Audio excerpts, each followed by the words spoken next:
Hello, everyone. Oh, thank you. My name is Tony Williams. I am the executive producer and founder of Volume 1 Nashville, a production...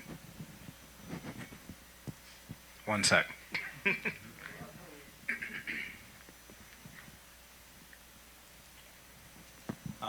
I'm the founder and executive producer of Volume 1 Nashville, which is a production house I started a couple years ago. We do a lot of event, production services, full-time audio engineer at Soho House Nashville. I also work over the Ryman on the tech crew and all around. I've just kind of been pretty active in the creative and especially production community here in Nashville for the past few years. Most of these DJs I'm actually have worked with to a pretty fair degree at this point, which I guess is why I'm here. So thank you all for having me. I wanted to go ahead and start by saying this event was made possible by Soul Creative Collective and the National Museum of African American Music as part of the 4-day series celebrating Music Month. We're honored to gather with you all to explore the culture, creativity, and community that lives through the art of DJing.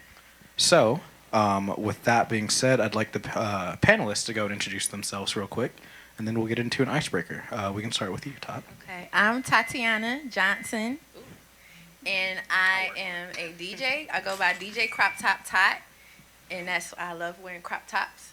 And I'm also a software engineer, and I can't wait to tell y'all about how that all merges together and how it keeps me happy. I'm Byron McBride. Also DJ Showme or Showmestate, formerly known as Showmestate. What else do? I produce as well.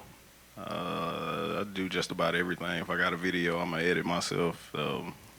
Just about big DIY. Hello, everyone. I am Leah Walton, also known as Tika After Dark. I am a Nashville native and also a event producer professionally. Yes. Hello, my name is Jackson Stewart. I am a DJ. I go by Mr. Moon. I'm also a veterinary technician and stylist on the side. So this is the first night that Soul is doing this. I don't know about everyone else. I'm a little nervous. So I would like for this to be a great discussion, so I'm going to do my best to kind of just break the ice with y'all real quick. First things first, I want to know DJ names for all of y'all. How did y'all come up with them, and is there significance to your DJ name for you? First, it wasn't DJ CropTopTot. It was DJ Pusha T. And and it was in college. My favorite rapper still is one of my favorite rappers is Pusha T. And I was always very bubbly and excited, and that's what I went with. But then I stopped, became a journalist. Fast forward, I love wearing crop tops, and then I got a book signing from Sophia that started Girl Boss, and she put CropTopTot, and I was like, I like that, so I just kept that. I love that. It definitely works. So Right. you. Like your logo's a crop top too, isn't it? Yo, Yeah. I'm for sure gonna be calling you Tee. No, for sure. My name is Showmestate. Born in Missouri. It was pretty simple, pretty straightforward. I really couldn't think of another name because I kind of started DJing before I actually had a name, so I was really just kind of up in the air with it, and looked up a couple years, and it was just that's what it was after a while. Yeah, so my name actually was given to me by my mother. When I was younger, I say like elementary school age, whenever I would be dramatic, because like I'm a drama queen. I've always been called that. Everybody knows that. And whenever I would get into like my dramatic bag, my mom would be like, okay, Dramatica. And, you know, it wasn't until I got older and I was talking to one of my friends early on about what my DJ name should be. And he knows that story, and he's like, you should just go by Tika. And he was like, you know, because that's what my mom calls me for short. Like, she calls me Tika. And I'm like, my name has been my name the whole time. Like, it's been me the whole time. So the After Dark part came from a few different sources. I would say the best way to describe it, though, would be I turn into a different version when I DJ. So it just made sense to just be Tika After Dark, or Tika for short. My name, I mean, I had a close friend who would call me Mr. Moon every time we would go out, and that's how they would like introduce me, even though that's not my name. So they would just introduce me as that, and it got to the point where literally I would meet people they wouldn't even like know, like they wouldn't have met me in person, but they would call me Mr. Moon. Like as soon as they met me, wouldn't even introduce myself, and that's what they would call me. So when I started DJing and started thinking of a name, I was just like, you know, may as well go with that. It's actually from my Instagram name, which is the title of a Babyface Ray album, and then it's Jackie Moon from this movie called Semi-Pro. So I just put those together, and then people would either call me Jackie Moon or Mr. Moon. So that's where I got my name from. So for context, I want to ask an additional question to this. I want to know what drew each of y'all to DJing. You know, like if there's like a part of your member, or like something that really just kind of drew you to the craft. But for context, how long have you been DJing, if you don't mind sharing, since it'll be useful later on? My DJ birthday was May 21st, so 8 years professionally. Yeah. I think it was like 2011, I believe. So however long it's been, I can't count. What it? It was around like Labor Day weekend or something like that. It was just so random, honestly.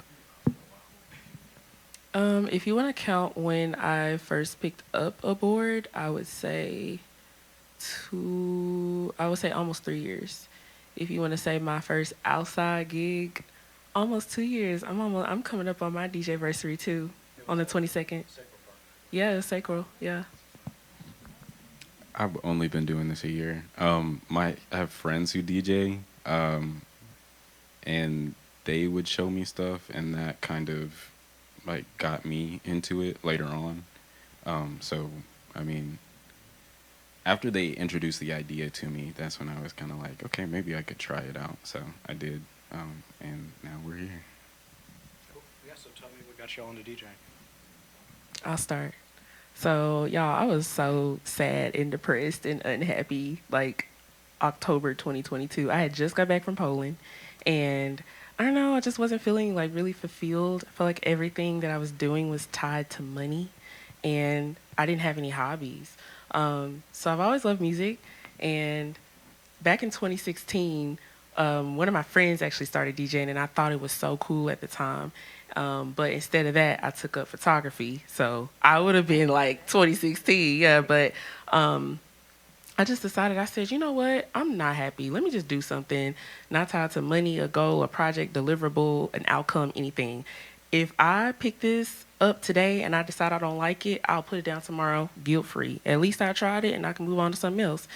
And here we are. So it's honestly the thing that I feel 100% is me. I've never done anything in my life that feels this comfortable. So I started DJing because I was sad, and that was God's way of saying, my child, go this way. Yes. Oh, so I guess like also kind of like around 2016-ish, like I never used to go out in college. I was a good kid. So my friends took me to, every time I would come back up from Alabama to come home for like breaks, my friends would take me to like different house parties and stuff. So at one, I guess nobody was in control of the music, so they handed me the aux, and I saw everybody was liking what I was playing, and I was like, you know, this would be really cool in the future, but I never did anything with it. And then I guess around last year, one of my friends who was a DJ, she was trying to get rid of her board so she could upgrade her board. So I was just like, hey, I will take it off your hands. And, I was just I wanted it to be a hobby. And it kind of still is, kind of like a hobby, and it feels that way, and I hope it feels like something that I enjoy for a long time. But yeah, she gave me her board, and then just started working, and then in August, I was just like, I reached out to one of my friends, and he has a spot, a Golden Pony, and he was having a party. I don't know if he wanted me to DJ for that party. I don't know why he let me DJ for that party, but I asked. I was like, I just want to play. You don't even have to pay me. Like, I just want to put myself out there and be able to get out there and play, so I can know what it feels like. So from then on, I've just been DJing. People have been asking me, so I've been doing it. So. Yes, now for money. It's still hard to ask, but you know. For me, I was always the kid like making mix CDs, and even back, I know some of y'all remember cassette tapes. I used to record on cassette tapes too from the radio. So I've always had that passion. But like I said, around 2011 Labor Day, I always had virtual DJ on my laptop, but I was never like actual DJing. I was just messing around on it a lot.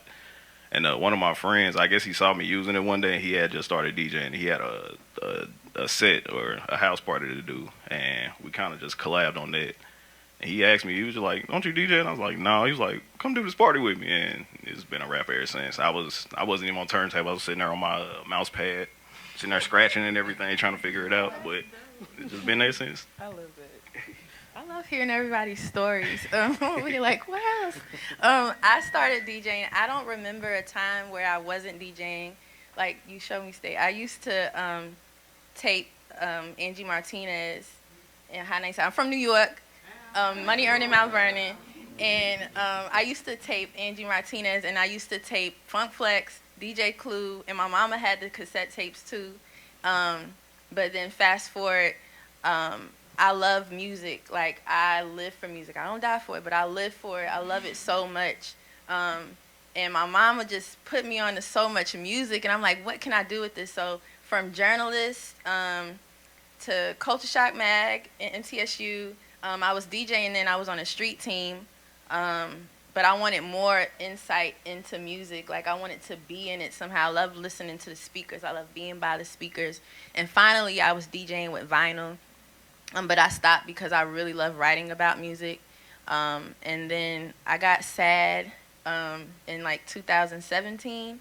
My grandmother had passed, and my friend Jazzy T, I always used to do the marketing for a lot of the DJs here. And she's like, yo, like Carlisa's DJing, I'm DJing, like we need to be like the SWV of DJing. And I'm like, yeah, like I'll do it. And I got my turntables to do it.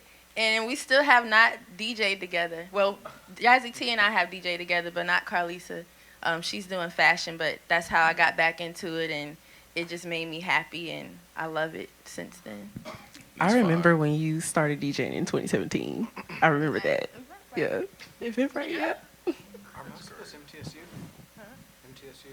Yep. Yeah. Yep. Yeah. I went to school in Alabama. All right. Go Blue Raiders, right? Because I was like, I remember the parties you used to do. Bruh. Yeah, with Francis. Yeah, we definitely we had some times. Even before then, we used to like. I remember one time we cracked somebody's ceiling. Like, there was so many people in that apartment. I remember it was bad. I read about that, and I know it was y'all. Yeah, we used to Raiders Ridge, a couple different apartment complexes. We definitely increased the problem around there. All right, let's shift to craft and creative process. So whoever wants to start can. We're not going to go in order unless y'all want to. When it comes to preparing for a DJ set, what's that process look like? For me, the process starts when I get booked for if it's something I haven't done before. But every Friday, I'm downloading music anyway, just to get new music and make sure I'm staying up top and updated with different things. But process day of, even like things like today is like kind of having like notes that songs that I do really want to play that I don't have to play. And a lot of times, even though I have them in my phone, I won't play them. I'm like, no, I didn't get to play it. So I try to set like an alarm for myself to look at my phone to like see what songs I want to play. But prepping songs that I want to play, having a special crate, just organizing my crates for special events. But if something I do all the time, then I might not organize as much, and then I gotta pray. Speak to, when you say That's so organizing real. a crate, what do you mean by that? Okay, so Layman's terms. oh yeah, like your files. So things that you want to make sure are played. So let's say we're doing a brunch. I have like a brunch crate on there where it's more lively day party. I consider the age group. I consider all the demographics. But I know what's like the top play and what people want to feel. So I go with the feeling. So I'll probably play like something where the party at early, little early music, and then I get it jumping. Then sometimes I go through my recorded mixes. A lot of times when I'm DJing, I record everything so I can go back and say, oh, you should do that again, or don't do that ever again. And then I'll put it on SoundCloud too, so that way I can listen to it. It's things that I like to listen to over and over. So yeah, crates, in short, crates are your files that you organize to prepare for anything that you have going on. And everybody has a different way how they do their crates, and I can't wait to hear how y'all do y'all's, because I want to know. Okay. So I prepare for a set kind of similar to Todd. So like it depends, right? Like if I play something that I do frequently, then I'm just going based off of how my library is already organized and just vibing with the crowd that way. But if it's like a set where it's specialized, then I need to really have something to pull from. I'll definitely organize it. But I don't really. And it's funny that we say this because I feel like when I first started DJing, I was so like locked in on every single set. It was okay. I got this set coming up. It's 1 hour. I was up, y'all, for like hours and hours and hours, literally like putting the like songs in the order that I wanted them to go, and like literally like practicing my transitions to a T, recording everything. I was like, I can't mess this up. Like now, my friends would be like, I'm so excited for your set. Do you know what you're gonna play? I'll be like, girl, no. But we're gonna go in there and we're gonna have a good time. Like I think organization is honestly the #1 key to success for a great set. If your library is organized, you're going to be fine. And for me, as long as I have songs in specific crates, like Todd said, like I use smart crates a lot too. So smart crates are, let's say I download, a lot of songs and I'm just dumping them in Serato where I can like tag them a certain way. So if I like tag them a certain way, then the system will like recognize that tag and it'll just pull it into like a crate so that I don't have to like every time I download do the manual process of like organizing. So y'all have like a day where like I'll download everything because I'm constantly listening to music. And when I download, I do like a massive download so that I can like download everything, process everything, and just batch it that way. So yeah, but like as far as like the set itself, I go off of vibe and feeling. I'll pick a song to start with, and once I got that song, we can go anywhere. Yeah. I'm kind of the same way. Kind of how they say it. I really just improvise it for the most part. Like if it's something I haven't done before, I'll just kind of find songs that'll fit the vibe and then go from there. Sometimes I don't even touch that folder at all. Other days I'm clinging on to whatever I'm used to doing. So it just really depends on what's going on. But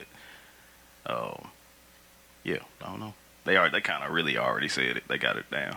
Have you found it's any different for you, kind of starting more recently? Yeah, so since I'm newer, I'm kind of like how she was in terms of like I will put together a whole list of songs in the order that I want to play them in. But I'm also like her where I will get to the set, I'll have my list, and I won't play any of those songs.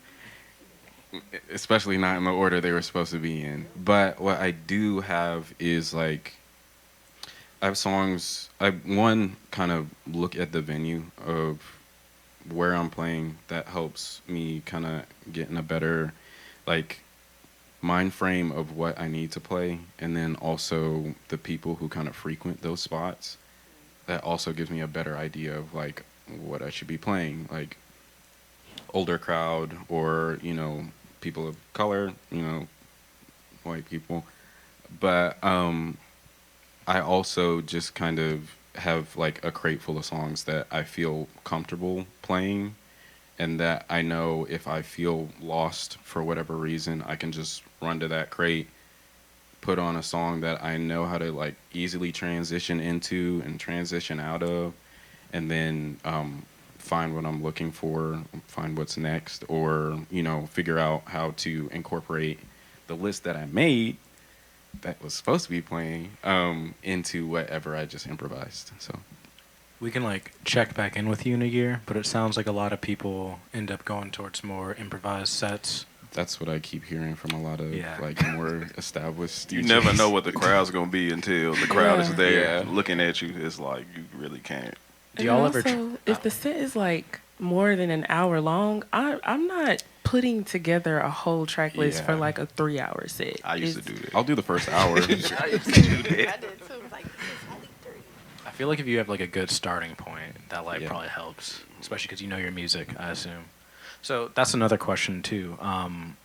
Open format versus closed, I guess. I don't know if closed is necessarily the word, but we were talking about this individually, you and I, Tika. But is anybody here open format like primarily, or do y'all typically just play like specific genres?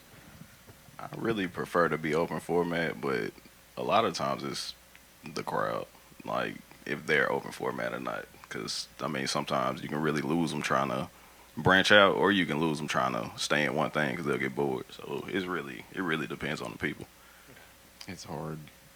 Well, like, I guess, like, I try, like you said, try to be open format, but, like, I would love to, like, everybody's got, like, 2 or 3 genres that they, like, really, really love and, like, resonate with and, like, would love to just play all the time. But, with being a DJ, you have to be diverse and you have to be able to be adaptable and versatile. So, like, you kind of have to be open format because you never, like you said, you never know who your crowd is going to be. And everybody here primarily is digital, right? Like we don't have. I know you vinyl or you DJ vinyl, but primarily CDJs, right? I feel like if you have the ability to download or like play whatever in that moment, you kind of have to be open format because people kind of know. If you have records, you kind of only can play what you can play. So there's kind of like the freedom, I guess, in being able to just download something immediately. Is there a moment where maybe you wanted the audience to come with you on a journey and they weren't trying to? Oh, I know one right off top. But they've been on the journey with me now, so now I can openly talk about it. There's this song called, I had played it too early, so the song is called La Freak, and it's by Pharrell, and it's at the end of the girl song, and you hear waterways, and then it goes, duh-duh. Anyway, the song is very relaxing, and I played it a little bit too early, like in a set, and now I know when to play it when it's like the end, and then the people start to really like it. But when I played it that time, it was like people started walking out. I was like, oh no! I was trying to like, it was one of those when it was like a really high point, so I wanted to get it real low because I was gonna get like medium low. Yeah, and it was like, nah, we actually about to leave. So it hurt my feelings, and I was like, but this is so good. Like, y'all have to understand. But now it's just all about timing. But I enjoyed it because I'm like, I want to be a DJ that still breaks records or try something at least. And I feel like that's the fun part of risk taking. That's like my parlay. That's my parlay, is breaking some records in the middle of something where you think it's going to go somewhere and it doesn't. But it hurt my feelings. I'm sensitive. I think I went through that a lot early college days, just with the sets and house parties and stuff, because it's like usually they're mainly like it's real high energy. So me being me, I would try and like kind of DJ how I DJ now. I was trying to do that then, and it just wouldn't work. Like it didn't cause too many problems, but I definitely get a friend be like, "Hey, bro, we gotta we gotta play some more Travis Porter. We're like, all right, here you go. He's like, it definitely gets annoying, but because you want to go against the grain, like she said, break different songs and stuff like that. Because it's like, y'all like this song, you just ain't heard it yet. Just listen. But it don't work like that. You just kind of gotta go with the flow. Yeah, so one rule of thumb that, and I agree, like same, like I think when I first started DJing, and even today, like it's still something that I have a hard time with, but I'm realizing, I think as you recognize like your brand and like your identity as a DJ, that also helps too. Because like people know when you come to one of my sets, you gonna hear everything. Exactly. Like you just are. And unless I know for a fact, like this is the crowd, I know this crowd, I've played for this crowd, they want to hear this, like this is what I'm gonna play. Like most of the time it is open format. But one rule of thumb that I like to go by is 3 for you and 1 for me. I'm gonna play 3 songs that you like, and I'm gonna play 1 song for me. And then I'll go back to, because, you know, my boss, like one of my old bosses told me a piece of advice that I tell everybody, and it applies to everything in life, actually. People have to know how much you care before they care how much you know. And if I'm walking into a situation trying to command the room and y'all don't know me from, you know, the next lady outside, you're going to be like what Todd said, like I'm leaving. Like I'm not staying here for this. But if I come in and I meet you where you are, you know, I play a few songs that you like, I throw a little spice in there. You're like, oh, okay, like some attention grabbers, right?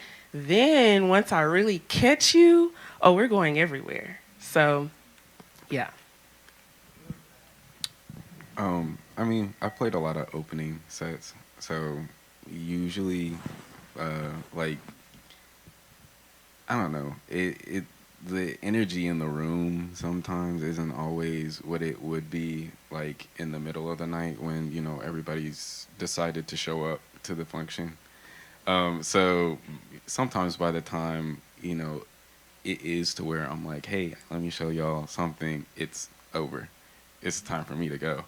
But I don't know. Whenever I try to incorporate something that I like personally, I guess a genre that is not typically played in a venue or like to a certain group of people, I find sometimes, you know, they might not like it. So I have to like dip down and dip back into whatever they like, and then kind of just juggle between stuff that everybody knows versus, you know, stuff that I've been listening to and that I really like and that I vibe with, and then I'm like, you know, you might like, but you never know with people. So How does that work with people asking or requesting a song? oof. How do you incorporate that into your 3 for 1? That's why you gotta know, you have to be able to play everything, because people be asking, you could be at 120 and people are asking for something at like 95 and you're like, that doesn't even, we've been here the whole time and now you want to go, I don't know. It could be such a different vibe, and all of a sudden the person just kind of comes in and they want to hear what they want to hear, which is great. I mean, you should go out and be able to hear what you want to hear. But at the same time, I feel like if you go to a spot and you know a certain DJ is going to be there, you should know, I guess, do your research on the DJ. Kind of figure out what they play, what they're used to playing. That's what the vibe is going to be. If that's not your thing, maybe you should try somewhere else. There are a lot of DJs around the city and a lot of venues, so I don't know. That's just my perspective on it. No, I get that.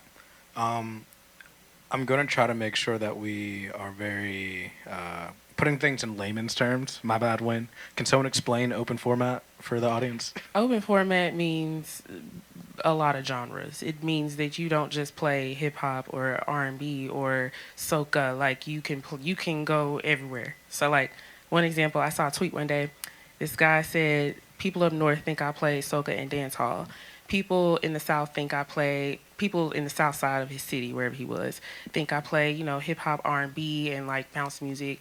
People on the west side think I play top 40 and pop and country, and people on the east side think I play like whatever. But it's just the ability to play everything. And open format doesn't even mean you don't have to play everything under the sun, but multiple genres. No Billy Strings to Boss Mandela. Yeah. It could work. It could work. I've seen some crazy stuff on TikTok. Okay, let's kind of talk about playing on your own terms then.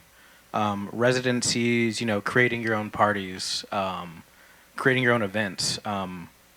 What's it like what is that approach like for you when you decide that you want to start a party and you want to have certain music playing or you want to have a certain vibe? And if y'all have any of your own recurring residencies or events that you do, please speak on them. I guess I'll go. I started butt naked with sunglasses. Can you say that one more time? Yeah. Butt naked with sunglasses.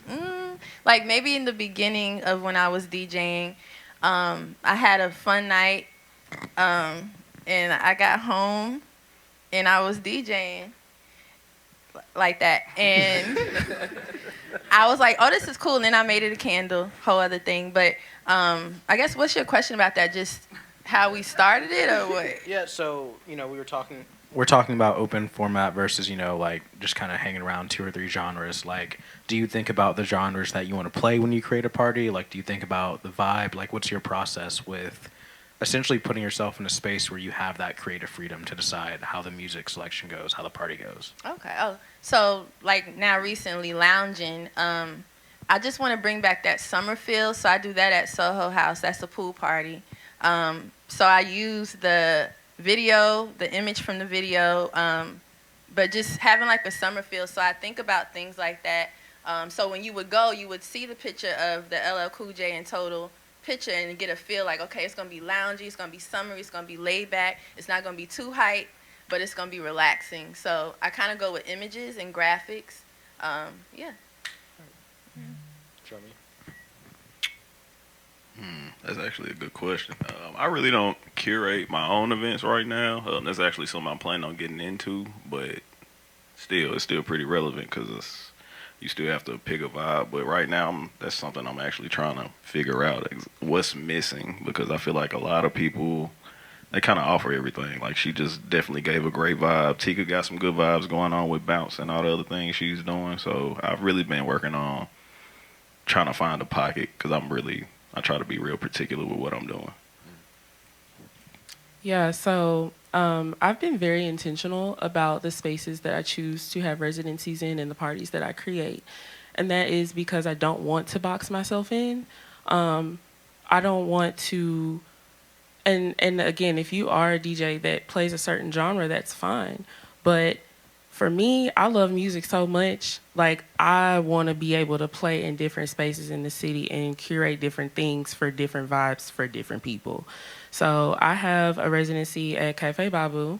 And I mean, it's a coffee shop, it's a small, quaint, cute little coffee shop, but like, we be turning Cafe Babu for real. Like, and one thing that I love about that set there is it's such a diverse crowd of people that they're super open to me playing amapiano, and I could play some top 40, but the top 40 is like a cumbia version, you know what I mean? I love global music, so like I try to incorporate that a lot into my sets. I also have a residency at Blind Barber, and if you've ever been a Blind Barber, it's nothing but high energy in there. It's always on level 10, and I love that because I need a space where I can go and play like some raging music, and we're all gonna rage together. Like, standing on couches, like, we're sweating, we got the cameras out, we got the fans out. Like, Blind Barber is a different world. And then, as Shomi mentioned, I do have a party that I curate with another DJ in town, DJ Slutty.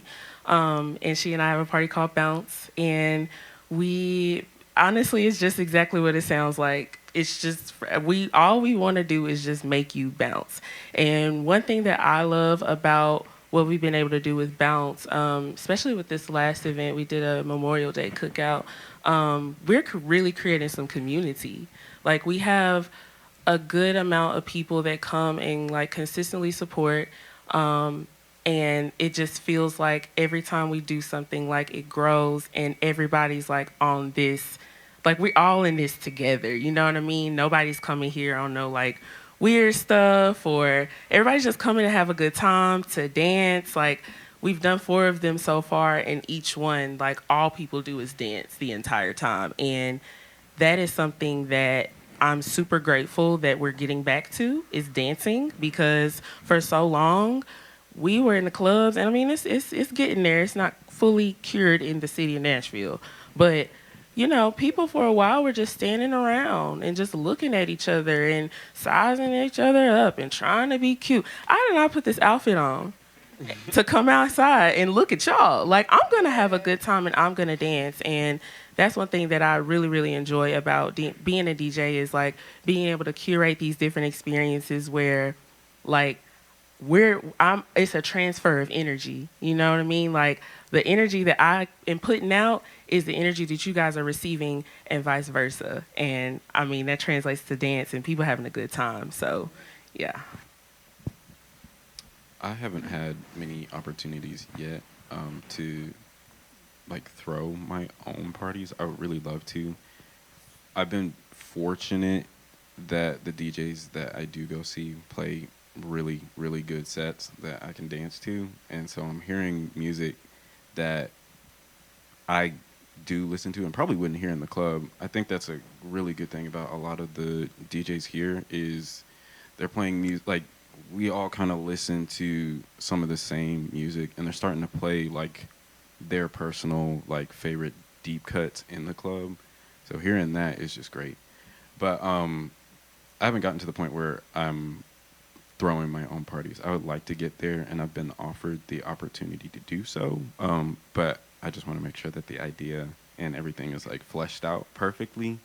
But yeah, that would be something that I would love to get to doing, so that I can bring stuff that I like, something different, to everyone else, and you know, show people that, you know, we can dance to a bunch of different genres of music.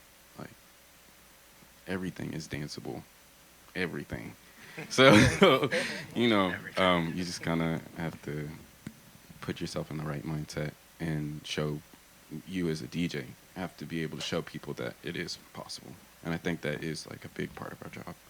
I want to stick with you for just a second. We'll come back around. Because something that y'all have mentioned a lot is community building, you know, throughout, whether it's like how you approach doing parties, like what kind of music you're trying to get, like what role you're trying to like play in the community, whether that's getting people to hear new music or getting people to actually dance, which is not much better for the shows in Nashville too, like for concerts. So I want to ask, if you could talk about community building amongst other DJs in the city. It sounds like you've gotten a lot of gigs from like people who are your peers. It sounds like, you know, y'all do parties and events with other DJs. What's it like being a DJ in the city of Nashville amongst other DJs? From what I have experienced so far, like, everyone has been so open, and that's just like, I guess going in, that's not how I thought it would be. I thought there would be like some bit of, you know, like ego or competition or like, you know, like gatekeeping, but like all the DJs that I go and see at least are like just genuine, amazing people, great DJs, very talented, very good at their craft, but also like not so prideful, not so high and mighty that they don't feel like they can tell me like, hey, you know, I did this in the past, it didn't work out for me, but now I know how to do this now. I think you should take the route this way so that you can avoid that mistake. Or like, they'll, like you said, a lot of them, I'll play with some DJs that I am friends with. So it's like, they are opening doors for me that might be closed. Because I remember starting out, like, I was emailing venues, like, can I play here? Y'all don't know me. No, you can't play here. We're booked up. Like, so it's like, sometimes you do just need, like, those people around you who are willing to give you a chance. And more often than not, it's not the people at, like, the venues. It's other DJs who have like maybe seen like that this is something you really want to do, or they've seen you DJ, they've heard the kind of music, or they know that your music taste could be something that could be marketed to a bunch of different people and like actually work. It's like to be like they see you, and so them seeing you and helping you get to a point that you want to be is just really nice. All the DJs that I've met, every single one, like so helpful, just so helpful. So, and I'm very fortunate for that. It's open to anyone else. Same. Yeah, I feel like one thing that I really value about the DJ community here, at least the DJs that are a part of, because the DJ community in Nashville is huge. To be fair, to be very fair and clear, like growing every year. it's huge. Oversaturated. Like it's not like, and it's there's DJs that do different things in the city. Like there's DJs who don't do clubs at all, and they got their own stuff going on over there. You know what I mean? But specifically the group of DJs that, you know, are in the community of people that I spin for, I love them for real. Like I think we all kind of started around the same time. So it's been really dope to see everybody like doing their thing. Like I see Solo back there. Like it's super dope to like watch all of us like come up together, and it's nice because we're always giving each other flowers. Like nobody's hating on anybody. Like people are like genuinely happy for you. And like, you know, similar to what Mr. Moon said, you know, we're putting each other on our shows, and you know, even if we're not on the show, like we're pulling up to support you at your gig, and you know, all of that. So it's honestly been really, really nice, especially because I don't really have a mentor. So I mean, I guess you could say it's like the blind leading the blind, but we're not doing too bad. Like I say, we're doing pretty good, helping each other out. It's been nice. So, just in the interest of time, I'm going to try to switch to some more tech-oriented, you know, business-oriented stuff. I'm going to talk about that. So, what gear or software do you swear by as a DJ? Serato today. Something else later. Serato as well. Virtual DJ, when you're getting started, just to give you a feel, it's kind of easier to play with, if that makes sense. But Serato is the bread and butter, for sure. Has it always been Serato for you? No, I started off virtual DJ. I probably did there for about 2 years. Then I tried, I think it was called Contact. I can't remember the name of it right now. Yeah, Contact. Yeah, I tried that for like a month, and I was like, nah. I get it. Then I was like, let me go ahead and spend this money on this Serato, and it's been there ever since. Yeah, definitely Serato. And I need to get it back, but I used to have a DJ Pro subscription as well, but I used it only on my phone because like sometimes I'll be outside and I'm like, oh my God, like a mashup will just pop into my head, or like a good transition. And I'm like, I have to try that right now. So like, it's nice because I can just do it on my phone. Serato. I would love to learn record box, but I've done Serato pretty much the whole time I've been DJing. Tried record box, and I was like, yeah, I'll come back to this later. So You'll have a like a dream software controller that you wish you could get. That's like next up for you. The one I have now. You just She's got this beautiful. recently, too. Yeah, I got it I played with it at South House. So I got it in like November, but I'm It's still like fall. learning on it. It's a DDJ FLX10, and I like it because I keep looking at it because I'm so proud. But it has, you can put your logo on the front on the actual turntables. It has a lot more effects. I've been through 2 before that, so this is like the next level of that. And then I've been trying different ones. I ended up taking them back to the store because I tried different software as well too. But it just didn't fit with what I had going on, and that right now is perfect. The only thing is it's heavy, so I always have a wagon with me because I'm like, I'm not carrying nothing. I used to walk blocks. Like, I DJ at Acme, so I have a residency there, Levitate, every month. But walking those blocks, carrying all this stuff, like, it's just me. Sometimes I got to carry speakers, and sometimes there's people to help, but sometimes I want stuff quick. So I finally just got up and got a wagon, And I usually also have a pad. You know when you're washing dishes, I have that little pad with me. I left it somewhere, but that helps a lot. I know that was a lot, but No, that's my dream right there. It's funny because you're basically doing what a lot of people who play on Broadway do, which they have like their own little setup, and then you see them trucking it down this hill out here every day, every night. Yeah, Hot.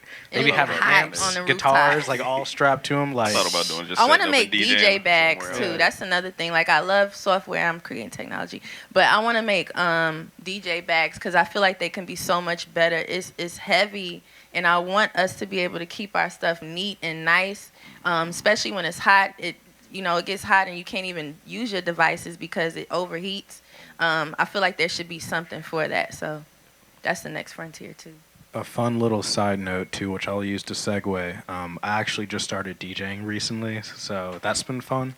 I've been DJing vinyl. I've done like 3 gigs now, but I don't have a proper setup. I just use like home turntables, and then I use Ableton. And the only reason I know how to do any of that is because I've been doing audio engineering for like years now. So I was going to ask, are there any skills that y'all brought into DJing prior to being a DJ that have like really helped you out, especially, tech world? Storytelling. I feel like DJing is not what I ultimately expected. storytelling. No, it's ultimately storytelling. When I'm able to tell a story with my DJing, it makes me really happy. It makes me think of all the things that I've done before that led me to this. So thinking of songs, like I might go from West Coast, but then I might play an interlude that's the East Coast, but it has a sample from the South. So then I'm able to take you to the South. So I'm like always bridging things in my head as I'm DJing, or I look and see somebody with like a whole tracksuit on. So then I'll play a LL Cool J song because I'm like, oh, they probably were inspired by that. So let me fixate on them real quick. Yeah, storytelling with music and technology. I definitely don't have a good ass answer like that. This girl said storytelling. I know you got one. I'm not going to put you I out would there. say but like I know one for you. I would say editing. Wait, what was you gonna say? Radio. Okay, yeah, yeah. Well, I feel like I was kind of doing that at the same time, but That's true. I would say editing. I definitely did that before. I used to edit videos and stuff in high school for the school news, and that definitely helped me. Like as far as just like knowing how to navigate software, and if I actually needed to manipulate some audio while DJing or just afterwards on like a recording or something like that, that definitely helped. And I guess I guess this kind of counts. When I was a kid, I used to, I had this tape player. I don't know if y'all know what a Walkman is. I'm sure some of y'all do. A lot of y'all do. We know. But I had a tape player. She looking. Everyone here knows. She looking like, please, what? I had a Walkman, and I used to always like hold the fast forward button down like halfway, and it would just like speed the song up a little bit. So like I used to do that all the time. As like a 7-year-old. I'd say for me, being in the corporate world has really helped me with DJing because not from a technical standpoint, but from a just production standpoint and like how event production works, especially as I move into like larger gigs. I'm so sorry, y'all. Especially as I move into larger gigs, like being able to be professional and understand how run of show works and understand how AV works and just like understand that you are a vendor that is a part of a huge machine that is running. So you need to do your part and do it well because during my day job, like I'm the person that is running the show for everything. I produce conferences and exhibitions globally. So like the less problems I have with these vendors, the better, right? And so just understanding like your role as a DJ in the entire operation, and like what you do and don't need to do.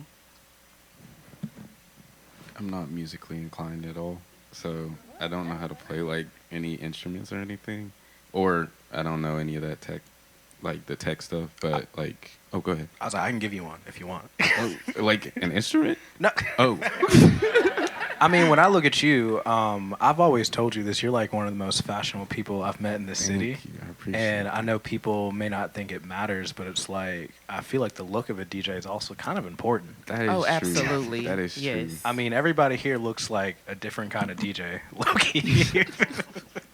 Like, I think that's important, but I would If you don't say have to that. claim it. If you don't No, want to. no, that's like true. I was thinking about that like coming on the way over. I was like, I mean, I guess I bring a little bit of style to what I do, and I guess that helps enhance whatever moment I'm trying to create in that moment. So I personally see it as a form of expression that, kind of not bridges the gap, but it's the same thing. You're expressing yourself musically, you're expressing yourself through fashion. Yeah. But that's just me. no, that's great, honestly. Let's see if we can get a couple more questions for just the people, and then I'll give you all some fun ones to round this out with. So, what advice would you give to someone that's trying to break into the scene here in Nashville? I would say be patient, network, be friendly, of course. Don't overdo yourself, and just keep working. That's probably, I think that's the best. That's what I would tell myself. I would say go check out all the DJs. There's so many here, so many parties. Go check out and see what they're doing. Not even on like some sneaky stuff, but just like I want to hear. Like I'm still a fan first as a DJ. Like I love DJing for myself, for everybody, but I love to go dance, and that's one of the initial reasons why I do DJs, because I want to go dance. So check out other DJs. Talk to people, talk to venue owners, try to find out who the venue owners are, and then or the event planners, or what they have going on, and yeah, and connect on Instagram and stuff. I know that's mad basic, but So I agree with all of those things, but specifically like the networking part. I think when I first started DJing, so I'll say two things: networking, and as unglamorous as it is when you first start, like not taking anything you can get, but like you need to take what is being offered to you. Like if your cousin is graduating from college, you need to be the DJ for that. Was my first baby gig. showers. Literally, I DJed for my cousin's graduation party, and I was doing little stuff here and there that like wasn't glamorous at all, but I did it, and it allowed me to hone in on my skills and like do things and get those like jitters out and those mistakes that I would make as a beginner DJ out before I go play at like a blind barber or something where like I know I'm gonna have an audience that requires me to deliver a certain type of set. And the other thing was I said networking. So like I approach networking two different ways, like networking across and networking like up and down. So of course, networking across is going to be like, your DJs and maybe like your photographers, your videographers, your fashionistas, influencers, venue people.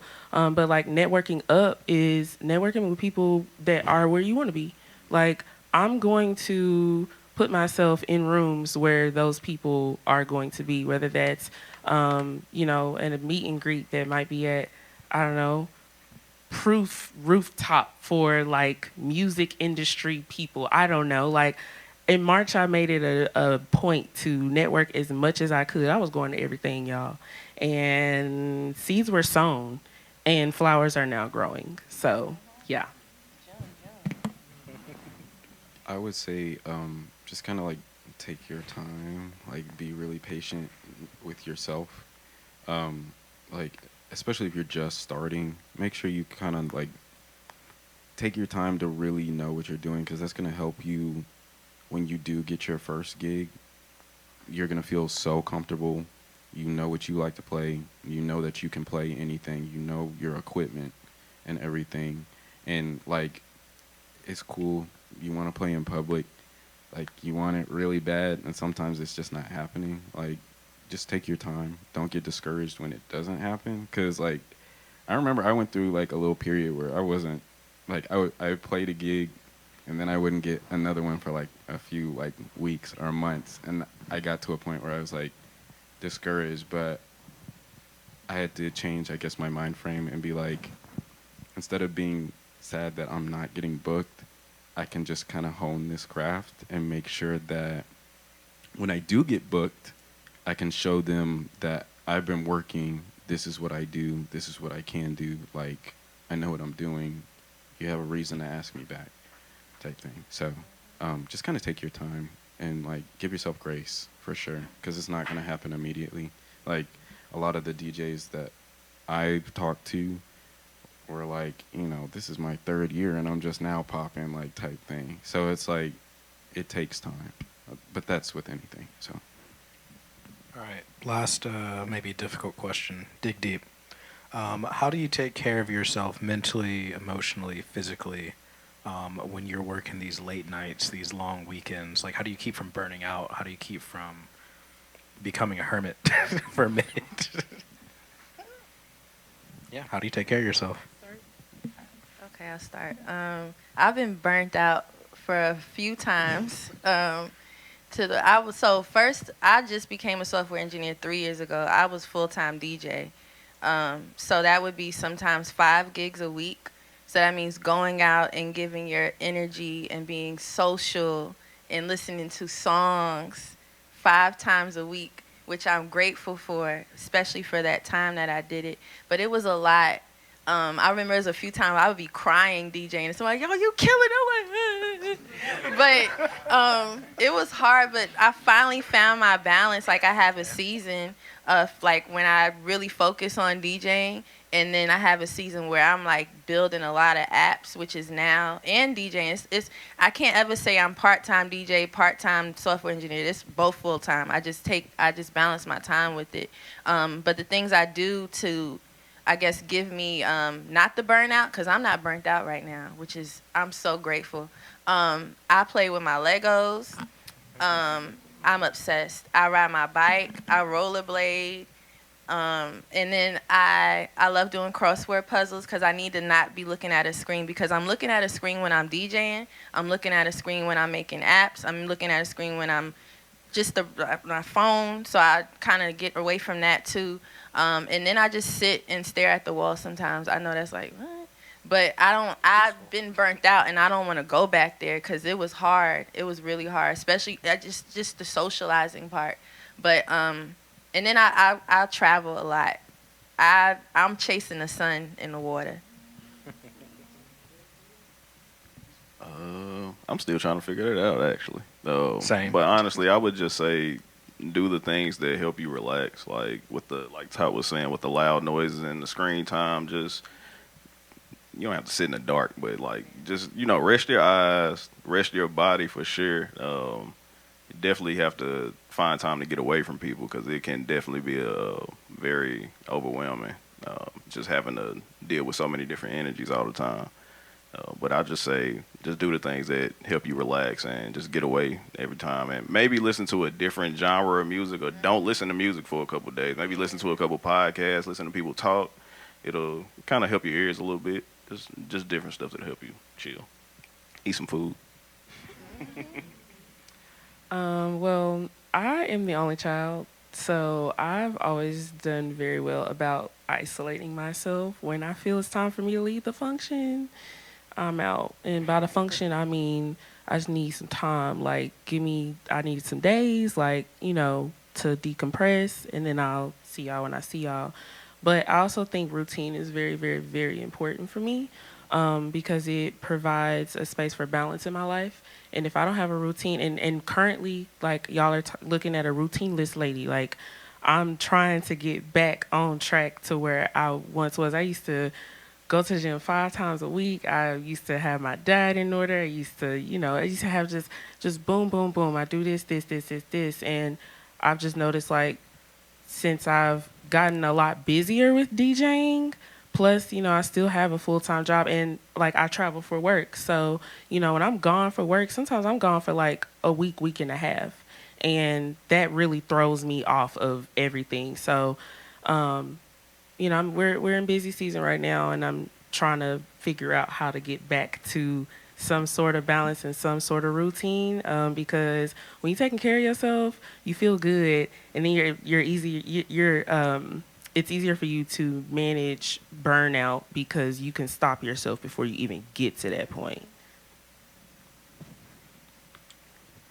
I think kind of like what he said, listen to different genres, like house music or rap in the club, but like maybe opera on the way home.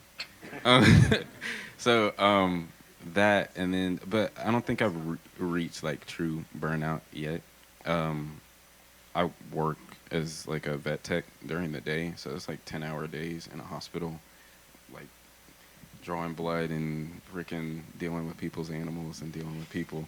So I feel like for me right now, the gigs that I do have, it's kind of like an escape for me, and it's a nice little balance in my life because like they're both jobs that don't feel like jobs to me, but it's nice to be able to go to one when I've been at another for however long I've been at that one. So Sinclair, can I get 2 in, or can I just do 1? Can I get 2 more questions in, or? All right. Let's do a couple fun ones before we open up to the audience. It's Black Music Month, so I want to know, give me a black DJ that's really inspired you in your DJing career. Let's do 1. Okay. Off the top of my head, Kid Capri. That's a great Oh, do I have to say why I just go? Feel free. Oh, I love Kid Capri so much. He's one of my favorite DJs of all time. I love his loudness. I love his mixes. He was like my number 1, and I got to meet him, so I'm blessed. For me, I would probably say DJ Drama. That's still something I'm not gonna say I'm chasing, but that's definitely something that I've imitated before and something that I kind of work on. I like his he talk crazy on the mic. If you ever heard DJ Drama on any mixtape or album, you understand what I'm talking about. I But do love when a DJ gets on the mic, too. Yeah, that's one of my favorite things. For me, I'm actually gonna say Miss Milan. That's Dochi's DJ. I love her so much. Like, and I think I love her because I love her as a person. I had a chance to meet her in the fall. She actually hosted something similar to this, a panel with all female DJs. And she had like open decks and it was amazing. But to just like see the work that because she's a whole entire mentorship group for female DJs, and like that has been monumental for me. And I mean, she's fire. Like y'all have seen the lady. Like she's fire. Like that's one of my goals. Like I would love to like perform with like a artist on like a big stage. It's gonna happen, y'all. Perform with an artist on a big stage. Like I don't know if y'all have seen her in Dochi's performance, but it's just very much like a transfer of energy. You can tell like they're locked in and they're synced. And that's amazing to me. I'd probably say like Celeste Alexander. She's like a house DJ, and she does like a lot of soulful house, which is what I really, really love. And just watching her sets and her selections of music and how peaceful she looks when she's like actually DJing and in the moment, she knows her music. Like that's how I want to feel when I DJ, and that's kind of like what I'm chasing in terms of like sound and also like what I'd like to be able to play at some point in time. So. And then last question, to date, or if you have something coming up, what's the gig that you're most proud of that you've gotten? Doesn't have to be the biggest, but if it's the biggest, go ahead. Because it just happened yesterday. I was so excited. I just DJed for U.S. Soccer yesterday. U.S. Soccer men. Oh, thank you. Yeah, I was at Geodis Park, and the men's team was playing Switzerland yesterday. So they had like a pre-party, like a block party, and man, that was amazing, y'all. Yeah. That's about 2 years in, right? That's 2 years in. Yeah. That's so dope. Anyone else? I'll go. I'm excited. I guess the biggest one to date the other day was open up for Lil Wayne at Marathon Music Works. That's still like what, because I had this man on my wall. Well, I still do. I didn't take him down. No, I don't know nothing past that Carter. I don't recognize that. But I said we wouldn't ask about that. That was really big for me. And then my first international gig with Mike Floss, that was really big. That was really exciting because I hadn't been to Canada. I DJ'd in Mexico, but that was like randomly at a bar. But to open for him and to play for him, and it was just really, really, really, like, I'm still just in awe of that. And then the biggest one to date, after 8 years of going to this festival that is my happy place, I'm DJing at Bonnaroo on Sunday. So I'm so hyped. And I didn't even want to touch them turntables till Sunday, but yeah, I'm excited because I camp out. Like, this was my dream. Like, yeah, I'm excited.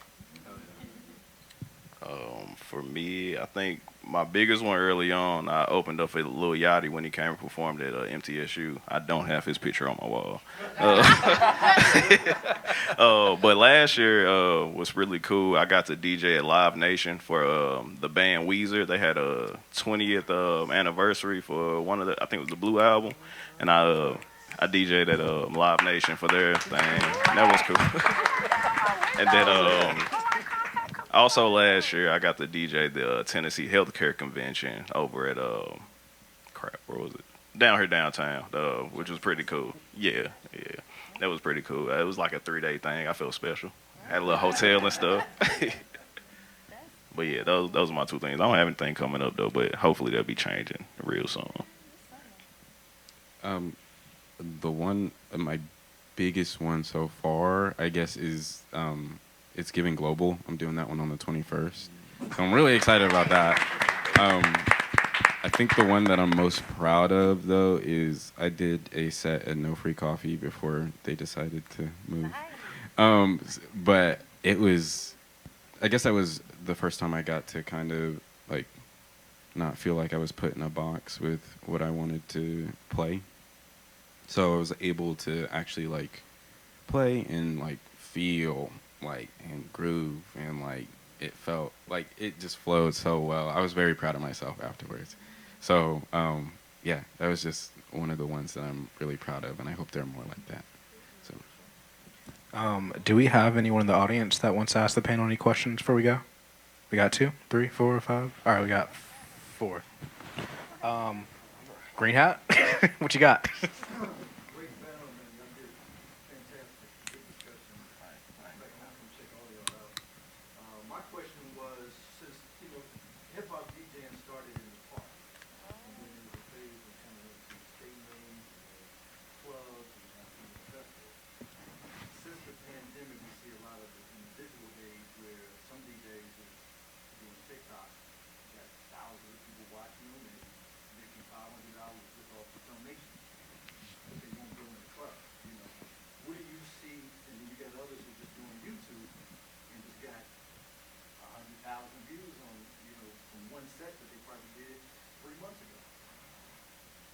How do you see yourselves in this constant kind of change of, should I be in this live performance kind of thing, clubs or coffee shops? I think DJs now doing sushi Wednesday, so I mean it's so much limit to it.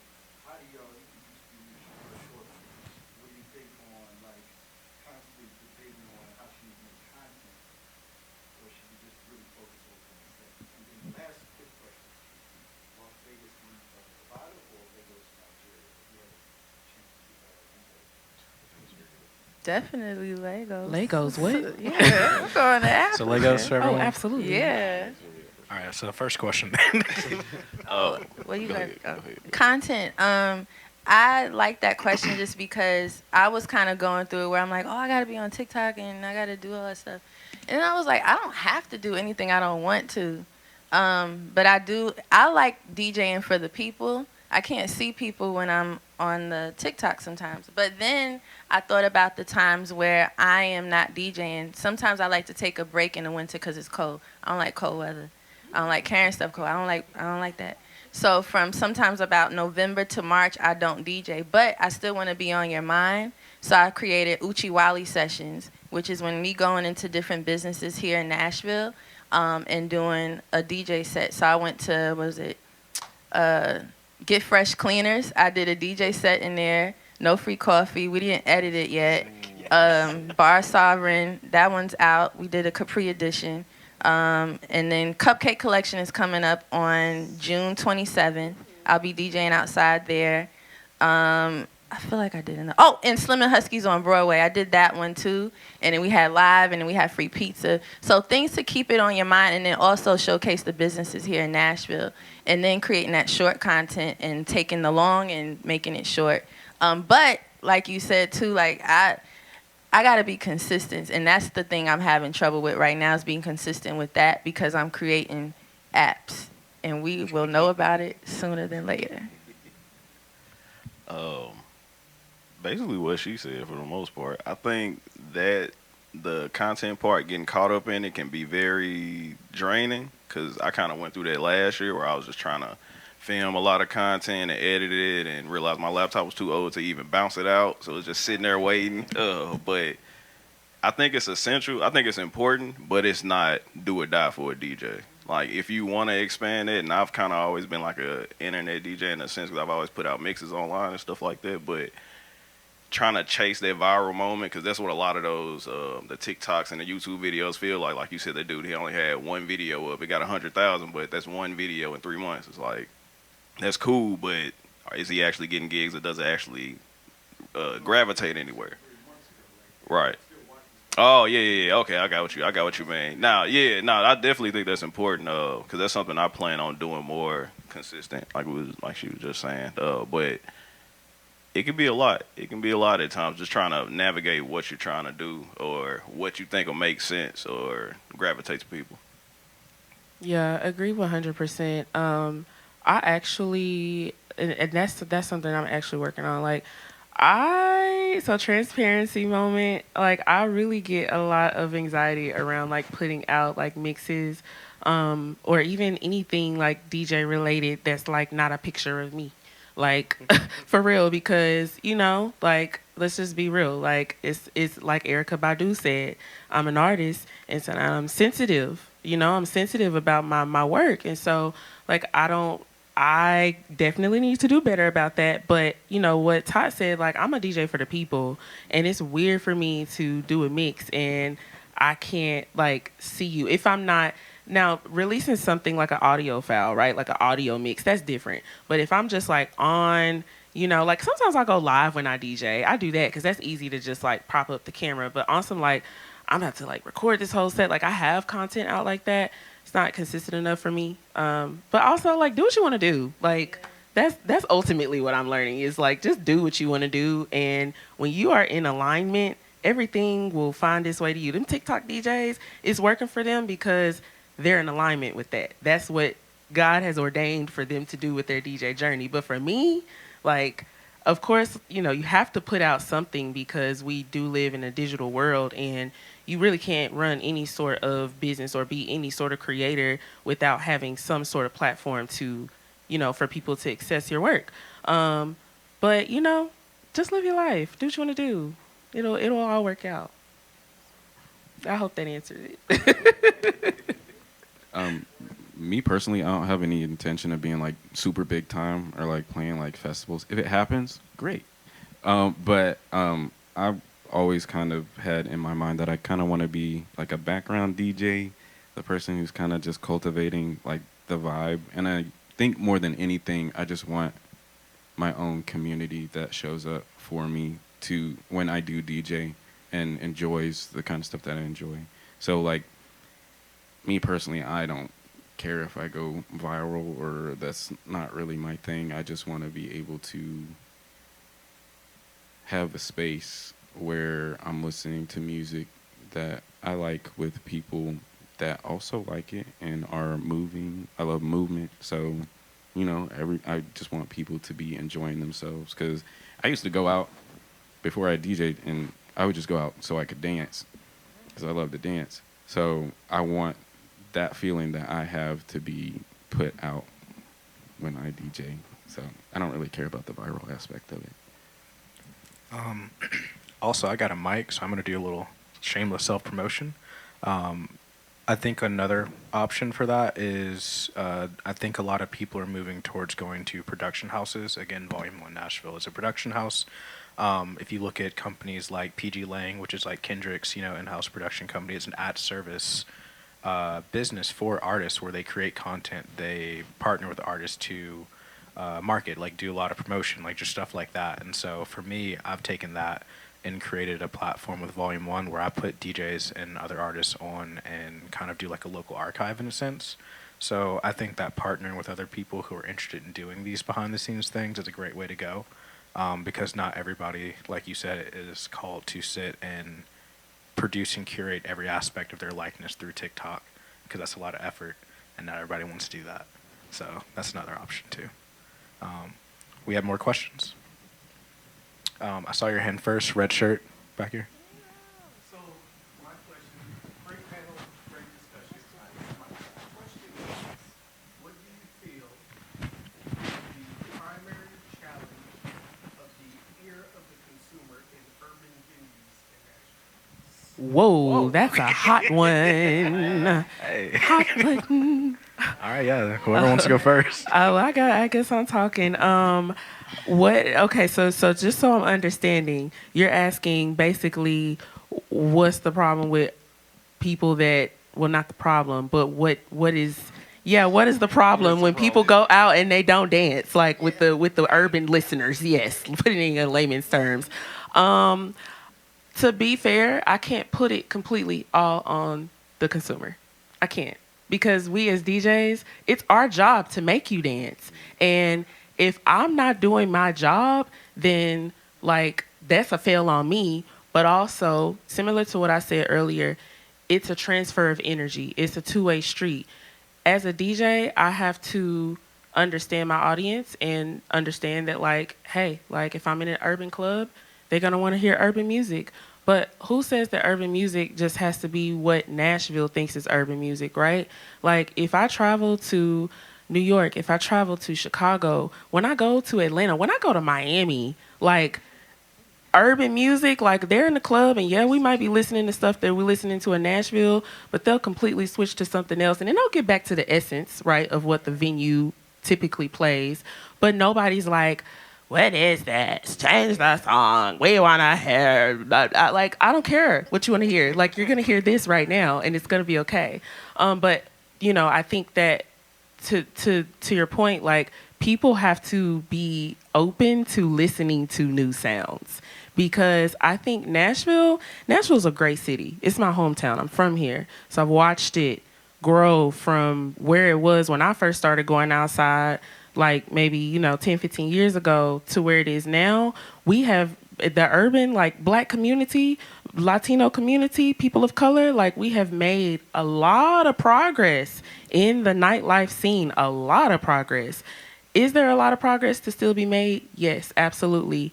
But I think what's really helping people be more open is the inclusion of all these outsiders coming in, right? Like, you got people like Giving Global who, they're not even from here, but they came here and created a space for people who love global music, and I hate that, being from the city, right? Like, I hate that it takes outsiders to come in and, to show the city, like, but typically, like, that's how it happens. If you're in the city and you're always here and you're not traveling to other places to experience different cultures and different sounds to bring that back to where you're from, what do you expect? So, yeah, it's a two-way street. I agree. I can understand to a certain point. Like, you done worked all week. You are looking for an escape. You got a certain vibe in your head that you want to hear, or certain music that you want to hear, and you want to go and you want to hear it. And that's cool, but like she said, you kind of have to, like, the people have to be more open to hearing different things. And it's crazy because, I mean, like, Black people, we have so much. There's music is like who we are. We created everything. Yeah, it's who we are. So there's like so much that's like that we created that we listen to, but a lot of us haven't listened to because I guess some of the sound is just so region locked that nobody ever hears anything else. Or people are just, super nostalgic. You want to hear what you heard growing up because that's what made you feel good back then. And you want to recreate that feeling now. Maybe you're not feeling that spark in your current life, so you want to recreate that. That's fine. But also kind of be open to hearing stuff from other regions, like she was saying, like the North and everything, like Chicago, New York, or even down south, like Atlanta and like Florida, they play everything. Something about like Tennessee right now, at least, like we have a certain few genres that we want to hear, and even outside of that, it has to be like an edit of a song that you've already heard, mixed with a little something new, and then maybe they could get with it. But you just have to be more open to it, and I don't think people are very open right now. I think a lot of the venues, not a lot, but I think some of the urban venues, like the bigger ones, I think sometimes they focused on the look more than the feel. And I think that plays a big part into it, because it's like, you know, the look, you want it to look like big music videos, sparklers, all that stuff. And a certain music kind of goes with it, and they kind of don't want to deviate from that. So I kind of get it, but it's like, you're going to get the crowd that you get. You're going to get the same night that you get if you don't expand your horizon. So I think a lot of the people that run the thing, as far as not even talking about the club goers, but the club owners and stuff like that, I think they need to get more on the court with different DJs as well, but just kind of map out something to where they can kind of build on a different crowd as well, maybe like different nights and stuff. But I think it's all a ecosystem. It's like we all kind of got to work together with it. The radio has to play different songs. We got to play different songs. The people got to be accepting to different songs as well. Yeah, that's a big one. If they see a theme, they're going to go thinking it's that theme, so they want to hear that music. So if it's off from that theme, it's like, I don't want to be here. Like this said, the flyer said, grown and sexy. Yeah. Like, Yeah. why you playing Macarena and shit? Yeah, no, for real. So I think it's like you were saying, everybody working together, like the promoter, the venue owner, the DJ, like we all agreeing this is what's going to be played. So we're going to push this out in marketing as well, so everybody knows and is aware of that. Kind of putting people onto something different. I think that would help too as a solution. We could honestly probably go all night, but we got time for one more question. You got me? All right. It's a two-part. How y'all doing? I feel like the conversation was very authentic. I appreciate y'all for doing this too. Because it is not hard. I mean, it's not easy to be up here and express yourself. My question is, how do y'all feel like crowd control? Like, how important crowd control? Expand on that. Say like, when do you know when to switch the vibe? Oh, when people people just start kind of fighting. Yeah, no, but I seen people fighting the love and throw hookah. Oh, for real? You ain't Yeah, it was crazy. So I came from like Weekend, Minerva, Acme, Soho House, Marathon Music Work, baby showers, graduation, 1-year-old birthday parties. I'm not doing 1-year-old birthday parties again. Like, no, man. The parents get mad at me, but the other parents is wanting me to play the song. I'm not doing that again. But looking at people's like their body language, if they're like switching and talking to their friend, or like start scrolling and they're not bopping and scrolling, I'm like, oh, that ain't really hitting. It reminds me of that comedian when he be like looking and he start writing his pad like, yeah, nah, that ain't it. So that's what I'm looking at. I'm kind of looking, but I can kind of feel it too. Like the hotter it gets, it's just something about it. I'm like, oh yeah, this shit working. Like I did the last Friday. That was that one. Shout out to Solo. That party, I was so locked in. My face was dripping. I don't even recall the song. I only know one song I played, and I just like got in it. I felt like I was like swimming in the music, and like I could see all the colors, and I could feel all the sweat. And I like talking about it now. I'm getting hot because I feel it. I feel everything that I had on. I still can't find my camcorder, so it might be at Flamingo somewhere. But I just felt everybody's heat and feeling from the beginning of the night. That was one night I danced the entire night. Leah, Tika. That was Slutty, that honestly. Solo, that's my the favorite whole set night. that I've Yeah. done this entire year. That was crazy. Hitting. They still talking about that. That joint is on Top Tick. Crazy. That joint got like 20K views. I got booked off of TikTok from the one little 2-second clip. I got like 2 bookings off of that. But yeah, I can feel it. I can feel when it's a little dry, like the air a little, it ain't hitting. But when it's hitting and the crowd is like into it, I could feel it, and it feels like a big warm hug from God. I keep saying energy. It's all in the energy. Like, I can, as soon as I walk in and I start playing my music, I'm instantly connected. Like, and one thing I love to say, because, you know, I'm on the mic when I DJ sometimes, and, like, I like to remind everybody, like, we are one big family. For the next however long I'm playing, for the next hour, for the next 2 hours, like, we one big family. So, like, get close with your neighbor, because, like we in church, like, say neighbor, like, we family. So because we are a family during the set, you know, your family, you can feel when something ain't right. And I can feel, like Todd said, like, I can feel the energy. Like, I can feel when it's dry. I can feel when y'all don't like it. I can feel when I'm, like, that set, I feel like I blacked out at one point. Like, and just from all the greatness that was happening in the room. Like, I feel like the energy was just flowing like a waterfall. Like, it almost needed a levee to shut.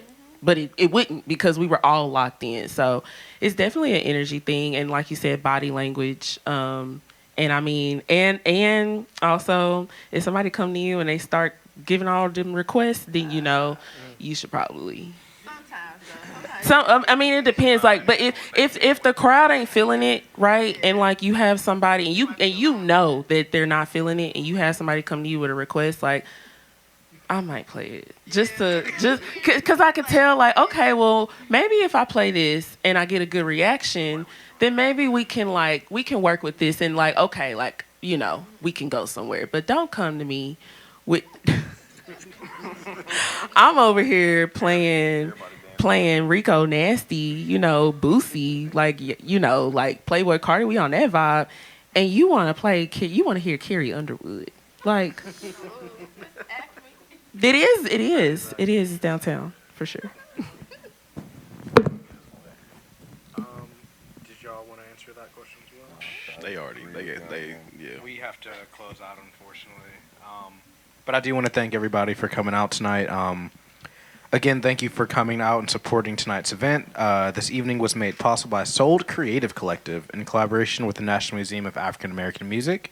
For those unfamiliar, Sold is a 501c3 nonprofit arts and culture organization dedicated to creating safe spaces, resources, and opportunities for Black creatives here in Nashville through education, collaboration, and access. The founders, Jonathan, Wynn, and Sinclair, standing side by side right back there, are here with us tonight. If you're interested in volunteering, learning more, or even partnering to bring an event like this to your community, please don't hesitate to reach out to them.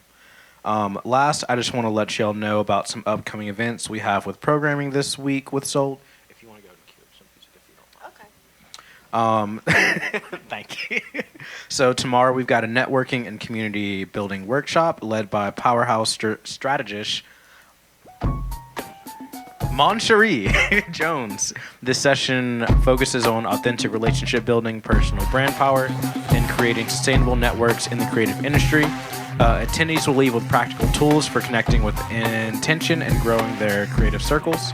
And then on Friday, there's an interactive writing workshop that's all about power of words. So whether you're a poet, MC, storyteller, from the highly ranked 5th best post in the world, poet, and spoken word artist, Wolf will guide attendees through writing prompts, discussion, and creative reflection centered on personal expression, Black storytelling, and lyricism rooted in truth and rhythm. Also, don't forget to bring a pen and pad. Come ready to write, reflect, and create in real time alongside fellow artists. And then last but not least, we have the Community Showcase, which brings together 15 local artists, including poets, musicians. Y'all can clap if you want. That brings together 15 local artists, including poets, musicians, and DJs, for an unforgettable evening that celebrates Black Music Appreciation Month through storytelling, genre bending, artistry, and soul-filled connection. If you're going to be part of that showcase, can you stand up?